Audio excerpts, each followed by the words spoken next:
임은 먼 곳에 어떤 임일까요? 기사 보겠습니다. 최고위 보이콧, 추가 탈당 시사, 파국 치닫는 민주당 공천 갈등입니다. 네, 아까 저 일면 살짝 봤죠. 파국으로 지금 민주당 공천 갈등이 좀 치닫고 있다라는 얘기입니다. 요거보다 좀 더 자세한 제목이 있습니다. 다음 기사 보시죠. 고민정 당무 거부, 최고위 보이콧이죠. 서론 탈당 시사가 바로 요 부분입니다. 거세진 민주, 명문 충돌입니다.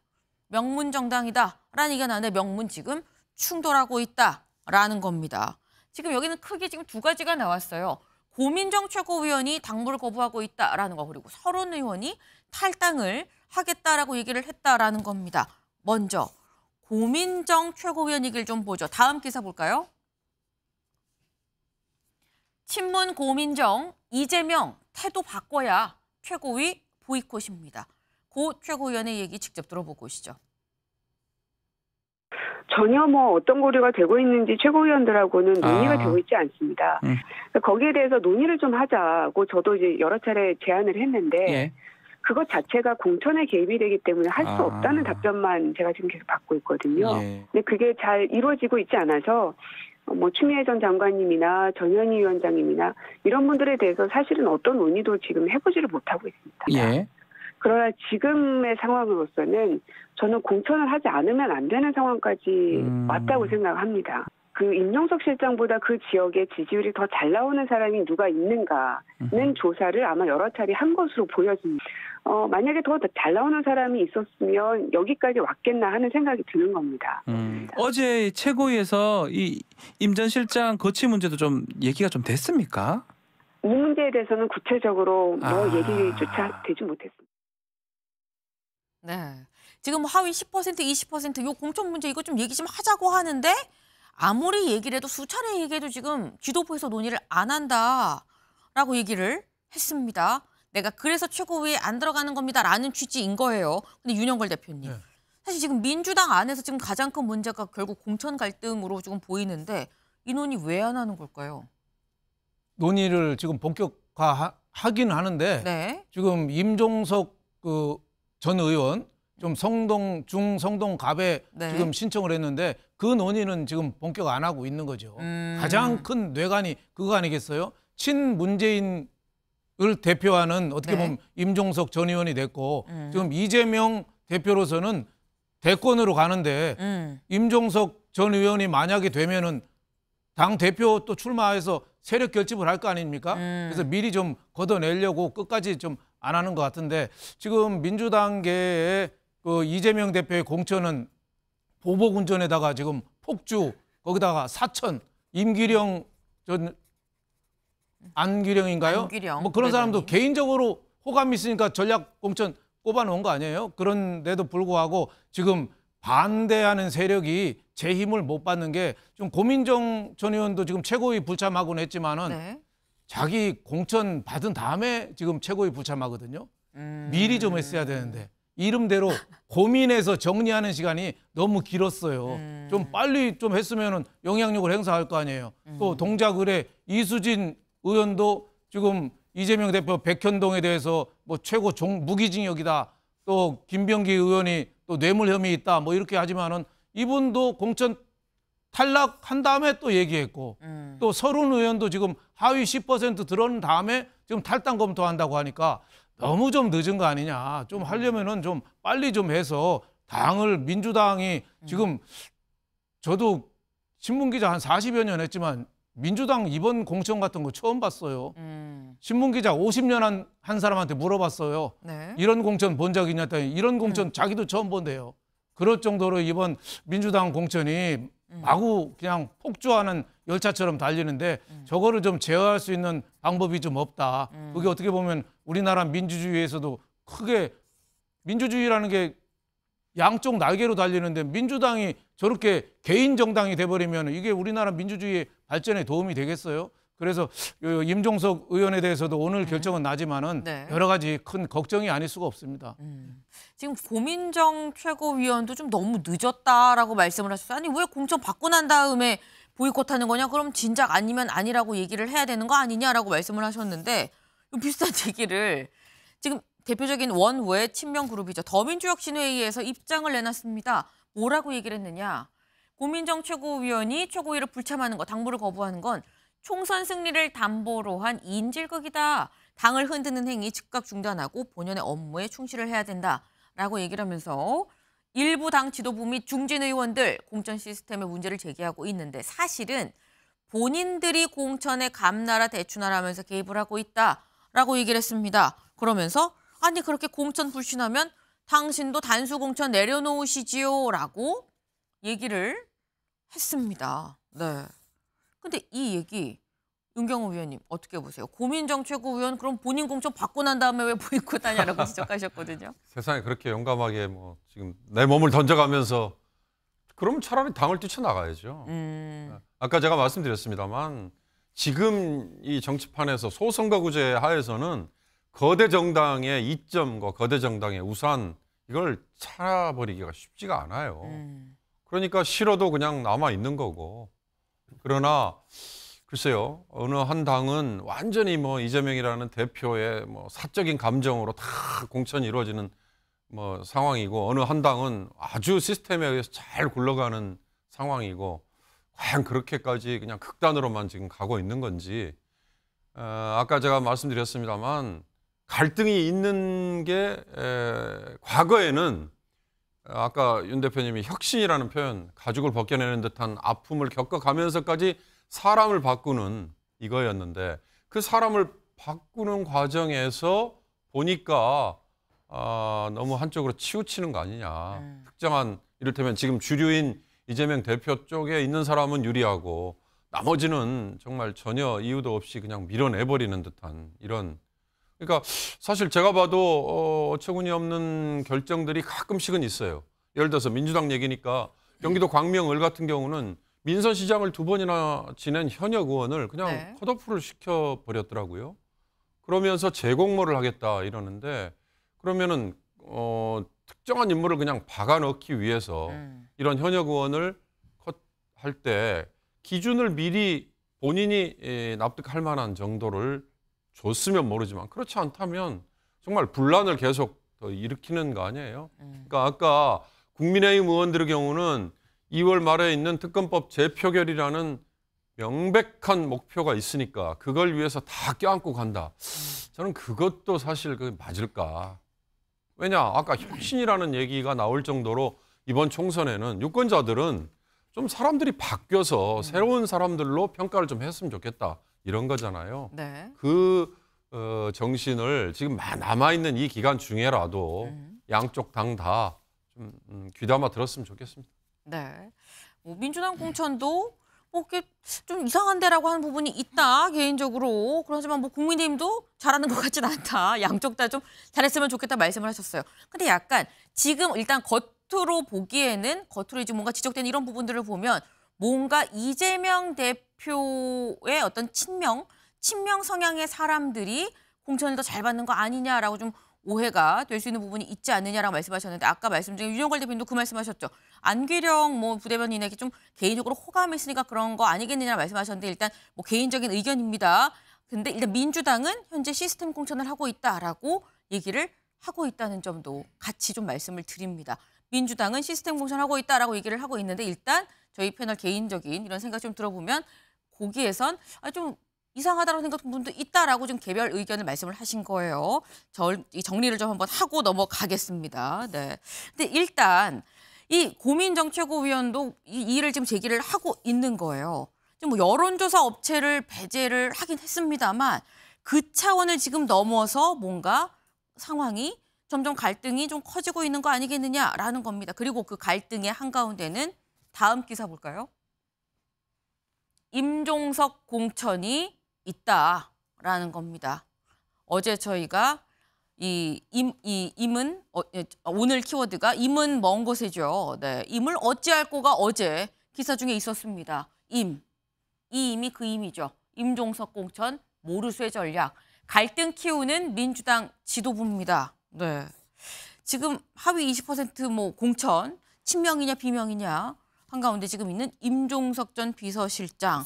저희 아까 유튜브 이 댓글로 질문이 하나 올라왔어요. K 눈이 부시게 님이 이렇게 되면 임종석 전 실장 체급이 더 커지는 거 아닙니까? 라는 말씀을 하셨는데 강 변호사님 어떻게 보십니까?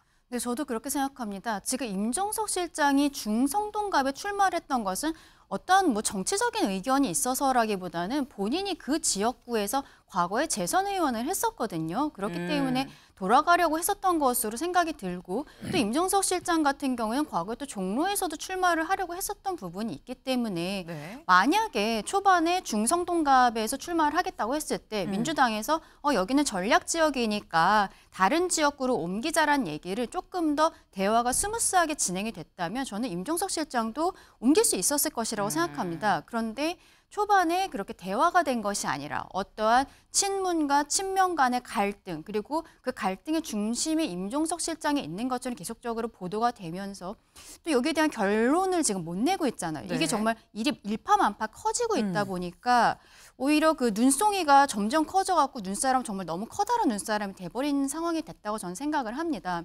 임종석 실장에 대해서 지금까지 결정을 못하는 것은 저는 오히려 지금 민주당 수뇌부에서는 공천을 주고 싶지 않다라는 마음을 강하게 갖고 있는 것이라고 생각합니다. 이해찬 전 총리도 이재명 대표에게 임종석 실장에게 공천을 주는 것이 어떻겠냐라고 권유했다는 지금 보도들도 나오고 있는데요. 네. 그런데도 어저께 임혁백 공관위원장의 공천 결과를 설명을 하면서 기자들이 지금 제일 관심 있는 게 중성동갑이니까 물어보니까 아직 결론 못 냈다라고만 이야기하고 있는 것이죠. 결론적으로 저는 지금 이재명 대표와 이 지도부, 이 공관위의 그 스타일을 봤을 때는 임종석 실장에 대해서는 전략공천 지역이라는 것을 얘기를 하면서 다른 지역을 다시 얘기할 것 같습니다. 송파갑 얘기했지만 안 한다고 했지만요. 네. 또 여기에서 하나 더 짚어야 될 거는 민주당에서 뭐라고 얘기하냐면 중성동갑이 전략공천 지역이기 때문에 임종석 실장이 아니라 어떠한 청년이라든지 신인이라든지 여기에 길을 내줘야 되는 거 아니냐라고 얘기를 하는데 네. 근데 민주당에서 돌린 여론조사에서는 그 지역에 추미애 전 장관을 이름을 넣고서 여론조사를 돌린다든지 이현주 전 의원의 얘기가 나온다든지 임종석 실장과 별 다를 바 없는 과거에 있었던 구태 정치인들이거든요. 그러한 사람들을 넣고서 여론조사를 돌리면서 전략공천 지역이기 때문에 뭐 후선을 위해서 물러나달라 이런 이야기도 앞뒤가 안 맞는 거죠. 결과적으로 지금 임종석 실장의 입장에서는 본인 개인의 문제가 아니라 문재인 전 대통령과 함께하는 친문 그룹의 본인이 어떤 선봉장으로서 여기서 비껴날 수가 없는 거예요. 그 양보를 할 수 없는 상황이기 때문에 결과적으로 저는 뭐 저 혼자만의 생각입니다만 민주당에서는 임종석 실장에 대해서 중성동갑은 전략공천 지역이니까 하지 않겠다라고 하고 임종석 실장은 다른 지역에선 출마하지 않겠다. 이렇게 강대강으로 가지 않을까라고 생각을 합니다. 네. 결국 끝끝내 중성동 갑은 주지 않을 거다. 주어도 다른 지역을 줄 거다라고 지금 말씀을 하셨어요. 뭐 받는지 안 받는지는 차후 문제다라는 말씀도 같이 하셨는데 사실 지금 시간이 계속 지나가고 있습니다. 지금 4월 10일이 얼마 남지 않았어요. 이제 한 달 남짓 남았는데 앙규백 전략공관위원장이 그래서 어제 이렇게 얘기했습니다. 들어보실까요? 아시다시피 시간적으로나 또 여러 가지 전략적 판단을 했을 때 더 이상 시간이 지체할 이유가 없습니다. 그래서 아마 내일 정도는 이 서울 중성동구 갑에 대해서는 결론을 내지 않을까 생각합니다. 내일 결론을 내도록 하겠습니다. 임종석 실장은 그래서 어떻게 결론 낼 것 같습니까? 결론은 예. 경선을 해야 됩니다. 추미애가 됐든 누가 됐든 간에 경선을 해서 그 과정에 맞도록 해야 합니다. 전현희, 임종석 경선 정도를 하게 된다면 그러면은 좀 이게 납득이 될 것이다. 전현희 의원이 그걸 하려고 할지는 모르겠습니다만은 예. 추미애, 임종석이 붙는 경우라면은 예. 경선해서 결정하는 게 답이라고 보죠. 그거 하나만한 결과라고 생각하고 임종석 전 실장이 하는 것이 맞아요. 저는 그렇게 봅니다. 하는 게 임종석 실장한테 공천 주겠습니까? 제가 대표라면 하죠, 당연히. 이재명 대표는요? 이재명 대표는 안 하지 싶습니다. 네. 제가 대표라면 하죠. 이재명 대표라면 안 하지 싶습니다. 라고 딱 잘라서 말씀을 하셨어요. 지금 서영주 대변인님. 네. 대표라면 공천 주실 겁니까? 그것도 어려운 문제네요. 왜냐면 이제 민주당은 시스템 공천을 하기 때문에요. 네. 앞서 세 분께서 쭉 얘기하면서 이제 민주당 얘기들을 풍성하게 해주셨는데 뭐 좀 요점만 말씀드리면 민주당이 겉으로 보기에 사천 같고 뭐 내리꽂고 누구를 사적 감정을 가지고 한다. 전혀 그렇지 않습니다. 기본적으로 시스템에서 돌아가는데 그런 부분이 좀 매끄럽지 못하게 비치는 부분이 있다 정도로 좀 반론을 좀 드리고 싶고요. 두 번째 지금 임종석 전 실장 같은 부분은 저는 누누이 말씀을 드렸던 건 이걸 오래 놔둘수록 민주당 공천에는 득이 안 된다. 빨리 이거를 결정해 줘야 된다라는 것이에요. 그런데 계속 임종석 전 실장을 가지고 당의 전체 공천에 대한 이미지가 나빠지잖아요. 그래서 이거를 결정을 해줘야 되는데 임종석 전 실장이 지금 중성동구 갑에서 예비후보 등록하고 지금 선거운동을 하고 있고 네. 또 전략공관위에서 전화를 받아서 송파가 의견했을 때 저는 여기서 하겠다라고 의사를 분명히 했으면 정말 중성동갑이 이번 전체 수도권 판세에서 어떤 전략적인 의미를 갖는지 빨리 분석을 하고 그걸 발표를 해서 그럼 여기를 아예 전략적으로 가겠다라고 해서 좀 임종석 시장하고 빨리 파일을 해서 정리를 해야 되는데 이것도 아니고 저것도 아니고요. 아니면 전략적으로 해서 전략 경선을 가시든지 아까 말씀한 게 그런 겁니다. 여기에 굳이 추미애, 전현희 전 의원들이 여기에 투입돼서 뭔가 붐을 일으킬 수 있다고 하면 네. 임종석 전 실장도 잃지 않고 이분들의 경쟁력도 잃지 않고 해서 전략지역이지만 전략 경선이 있습니다. 그럼 전략 경선 지역으로 빨리 지정해 주면 되는 것이에요. 근데 저는 중성동갑이 이 수도권 선거에서 그렇게 큰 의미를 가졌는지는 역대 선거를 보면서 저는 의아하거든요. 그래서 저는 이런 오해들이 임종석 전 비서실장이 과연 본인의 향후의 이 친명계 쪽에서의 다음 당권에 대한 어떤 그런 이 적대적 관계에 있어서 그걸 의식하는 거 아니냐 이런 불필요한 오해를 생길 필요가 없다라는 차원에서는 저는 임종석 전 실장 전략 경선으로 굳이 못해서 한다면 그렇게 제안하면 저는 받을 거라고 봅니다. 그래서 저는 빨리 오늘 발표한다고 하거든요. 네. 그래서 오늘 발표가 되는 것으로 보이는데 저는 임종석 전 실장 자체를 네. 아예 드러내는 방식으로는 이번 민주당 공천은 득이 될 게 없다라고 좀 말씀드리고 싶습니다. 대표명 공천 주시겠습니까? 여쭤봤는데 민주당은 시스템 공천이다. 대표가 주는 게 아니다라고 말씀을 하셨어요. 그런데 만약에 내가 조언을 한다면 전략 경선을 하겠다라는 말씀을 하셨는데 오늘 중이지 안규백 전략공관위원장이 발표를 하겠죠. 어떤 묘수를 찾아낼 수 있을지도 좀 봐야 될 것 같습니다. 근데 지금 저희가 아까 제목으로 본 게 꼭 뭐 고민정 최고위원회 뭐 당무 후보만 나왔던 게 아닙니다. 탈당 시사도 있었어요. 탈당은 누가 얘기했느냐 보고 오시죠. 예? 전 출마를 합니다. 불출마는 아닙니다. 출마를 출마해서 민주당 이름표로 경선 치러서 뭐 나온다는 건 사실 그건 불가능하죠. 지금 저랑 같이 생각하는 분이 몇 분 있는데 이게 이제 시간이 좀 충분히 있으면은 훨씬 더 많은 분들이 논의를 할 수 있을 텐데 서로 시간이 없어요. 그래도 당에 대한 마지막 충성심 이런 게 남아 있어가지고 결단을 못 하고 있는 분들이 상당히 많이 있습니다. 5명이 넘어갈 정도. 뭐 그렇게 될는지는 그것은 의간이 될 것 같은데. 네, 뭐 5명 어간이라고 지금 말씀을 하셨어요. 근데 그러면 지금 현역 의원 5명, 윤영걸 대표님, 네. 이분들 어디로 가겠다는 걸까요? 뭐 무소속 출마할 수도 있고 네. 아니면 새로운 미래로 갈 가능성이 좀 있다고 봐야죠. 그래서 새로운 미래에 저 이낙연 대표가 지금 계속 얘기하잖아요. 지체된 정의는 정의가 아니다. 네. 이 말은 해석을 하면은 빨리 와라. 늦으면은 별 재미 없다. 또 하나는 김대중 대통령 어록도 얘기해요.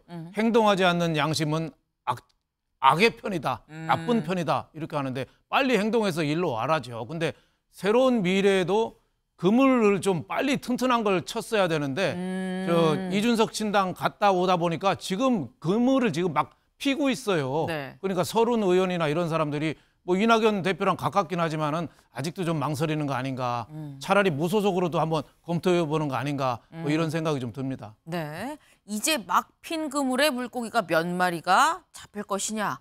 또 관건이네요. 저희가 준비한 소식 오늘 여기까지입니다. 오늘도 좋은 하루 보내세요.